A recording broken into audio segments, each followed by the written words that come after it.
বিসমিল্লাহির রহমানির রহিম। শুভ সকাল।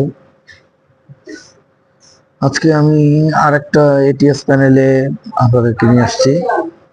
এই প্যানেলে এডিশনালি আপনারা দেখতে পাচ্ছেন যে একটি ফেজ সিকোয়েন্স রিলে এবং একটি ভিএমআর ভোল্টেজ মনিটর রিলে। এখানে সিমেন্স ব্র্যান্ডের একটি ভিএমআর ব্যবহার করা হয়েছে।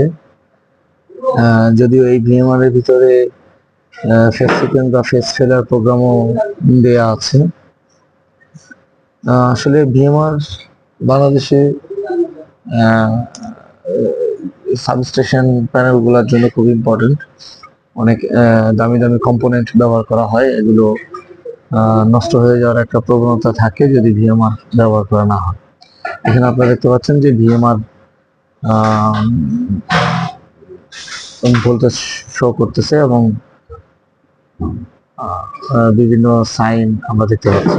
চেষ্টা করবো যে এখানে এই ভিএমআরটা সম্পর্কে কিছু তথ্য দেয়া।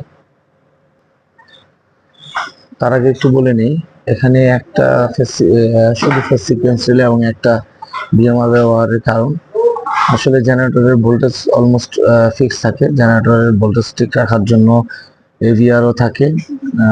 সেই ক্ষেত্রে জেনারেটরের ভোল্টেজ খুব বেশি আপ ডাউন হওয়ার সম্ভাবনা নেই, তাই আমরা জেনারেটর সাইডের জন্য শুধু ফেজ সিকোয়েন্স রিলে ব্যবহার করেছি। এখানে একটু বলে রাখি, অনেকে জেনারেটরের জন্য ফেজ সিকোয়েন্স রিলেও ব্যবহার করে না।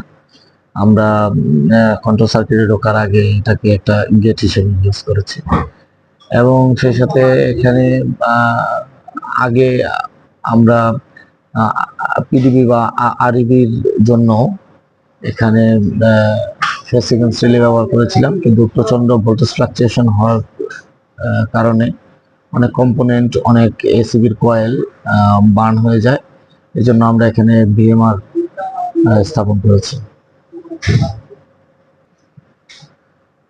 এখানে ভিএমআর এ আমি আন্ডার ভোল্টেজ হিসেবে 370 ভোল্টকে কনফিগার করেছি।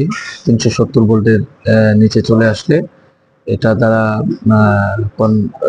কন্ট্রোল করা হয় এরকম যে এসিবিটি আছে, সেই এসিবিটি ওপেন হয়ে যাবে এবং এই এসিবি ওপেন হওয়ার কারণে জেনারেটর চালু হয়ে যাবে এবং জেনারেটর এসিবিটি অন হয়ে যাবে। সেই সাথে আমি দেখাচ্ছি যে এটার ম্যাক্সিমাম ভোল্টেজ হিসেবে আমরা 435কে সিলেক্ট করেছি।